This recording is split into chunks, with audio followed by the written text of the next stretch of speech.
Hello everyone, আমি ফায়াজ এবং আমার সাথে আছে আমার ওয়াইফ। আমি তিশা। এবং আজকে আমরা কথা বলবো ব্রাঞ্চিং লজিক নিয়ে, কিভাবে প্রোগ্রামে ব্রাঞ্চিং নিয়ে কাজ করতে হয়, লাইক ইফ এলস স্টেটমেন্ট নিয়ে কিভাবে কাজ করতে হয়। তো এতদিন আমরা যেটা করছি সেটা হচ্ছে গিয়ে সিকোয়েন্সিয়ালি স্টেটমেন্টগুলো এক্সিকিউট করে আসছি, আর ফর লুপের মাধ্যমে এর আগের ভিডিওতে একটা স্টেটমেন্ট বারবার প্রিন্ট করে আসছি, লাইক বারবার এক্সিকিউট করে আসছি।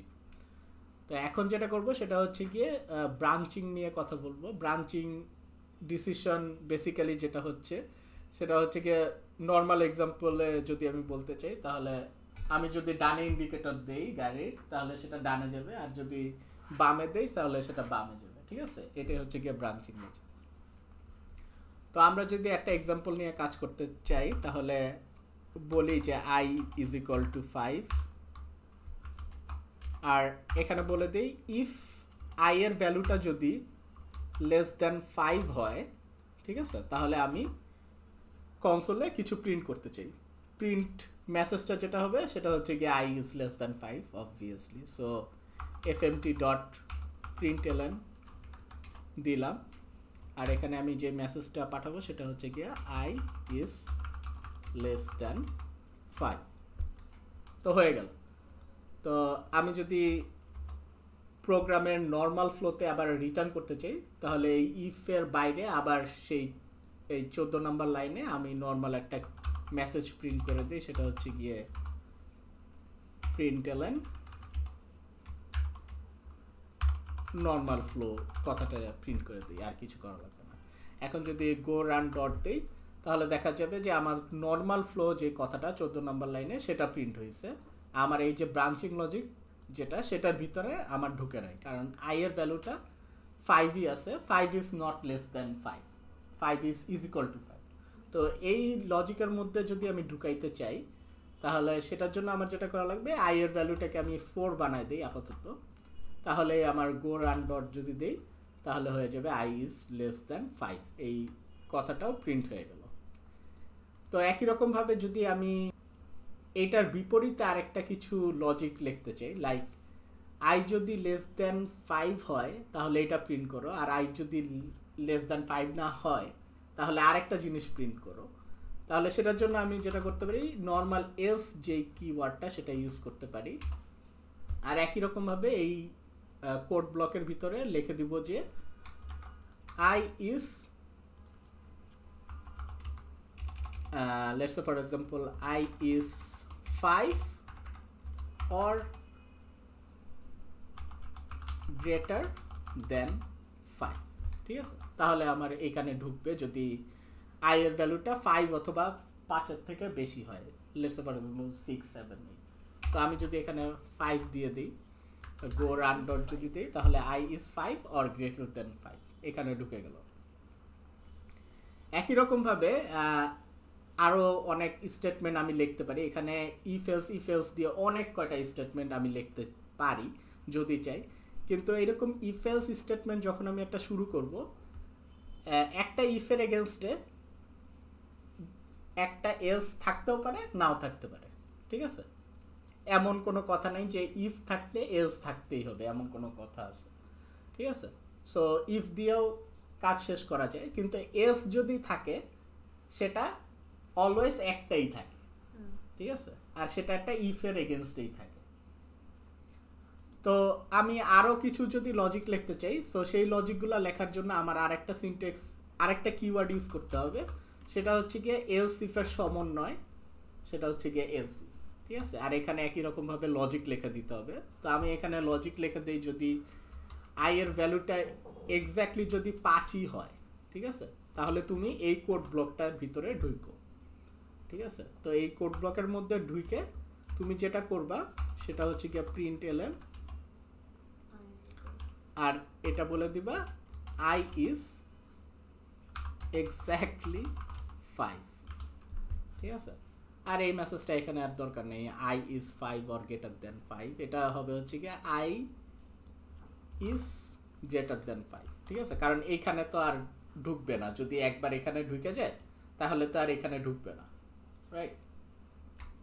এখন যদি আমি গো রান ডট দেই, তাহলে আমার সেকেন্ড স্টেটমেন্টটা যেটা আছে সেটার ভিতরে ঢুকবে, সেটা হচ্ছে কি আই ইজ এক্স্যাক্টলি 5। সেটা কিন্তু এটার ভিতরেও ঢুকলো না, এটার ভিতরেও ঢুকলো না, কারণ একবার যদি ব্রাঞ্চিং লজিকে আমি কথাটা ঢুকে যাই তো আমি সেখান থেকে এই স্টেটমেন্টগুলো এক্সিকিউট করা শুরু করব, আবার এটা এক্সিকিউট করে এই এলস এর মধ্যে কিন্তু ঢুকবো না, ঠিক আছে, কারণ এইটাতে আমি এখন এই মুহূর্তে আছি, ঠিক আছে। আর যখন পুরা কোড ব্লকের এক্সিকিউশন শেষ হয়ে যাবে, এটা হচ্ছে গিয়ে পুরো একটা ইফ এলস ব্লক, তাহলে আমি 18 নাম্বার লাইনে আবার ব্যাক করব, যেটা হচ্ছে কি নর্মাল ফ্লোতে ব্যাক করব কোডিং এ। অনেক ক্ষেত্রেই এমন হবে এখানে একটা এলস ইফ এর জায়গায় আমার একাধিক এলস ইফ থাকতে পারে। তো এখানে যেহেতু আমি I is equal to exactly 5 check করছি, আমার এরকম আরও একটা এলস ইফ স্টেটমেন্ট থাকতে পারে যেখানে আমি I is equal to exactly 6 নাকি সেটা চেক করতেছি, ঠিক আছে। সো এইরকম এলস ইফ অনেক কয়টা থাকতে পারে, তো এখানে কোনো লিমিটেশন নাই। সো আমি একই রকমভাবে এফএমটি ডট প্রিন্টএলএন এর মাধ্যমে এখানে একটা মেসেজ প্রিন্ট করি, সেটা হচ্ছে কি আই ইজ এক্স্যাক্টলি 6, ঠিক আছে। আর আমি যদি এখানে এটার ভ্যালু দিয়ে দিই হচ্ছে গিয়ে 6 আর গো রান ডট যদি দেই, তাহলে আমাকে এখানে বলবে যে আই ইজ এক্স্যাক্টলি 6, তারপর আবার নর্মাল ফ্লোতে চলে আসবে, ঠিক আছে। সো এখন দুইটা আছে, আপনাদের ক্ষেত্রে এখানে 10টা থাকতে পারে, 20টা থাকতে পারে।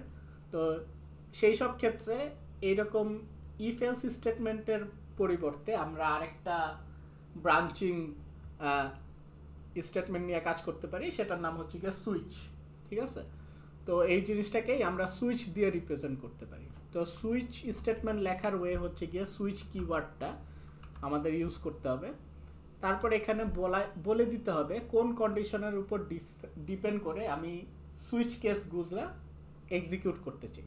তো আমার কন্ডিশন এখানে কিছুই নাই আপাতত। তো এখানে আমি যেটা করব, opening and closing second bracket, তার মধ্যে আমি বলে দিব হচ্ছে গিয়ে যখন আমার কেসটা হবে হচ্ছে গিয়ে আই ইজ লেস দ্যান 5, তো আমি এটা এখানে নিয়ে আসি, তখন আমি প্রিন্ট করতে চাই এই মেসেজটা। আর এখানে আমি দিয়ে দিব হচ্ছে গিয়ে একটা কোলন, হয়ে গেল, ঠিক আছে। একই রকমভাবে আমি এই জিনিসটাও এখানে নিয়ে আসতে পারি। সো আমি কাট করতেছি আপাতত, সো কন্ট্রোল এক্স, আর এখানে কেসটা আমার এখানে বলে দেওয়া লাগবে একই রকমভাবে। এখানে বলতেছি যে আই ইজ ইকুয়াল টু 5 যদি হয় তাহলে এটা প্রিন্ট করো। একই রকমভাবে আমি যেটা করব, আমার এটা আর লাগতেছে না, ঠিক আছে।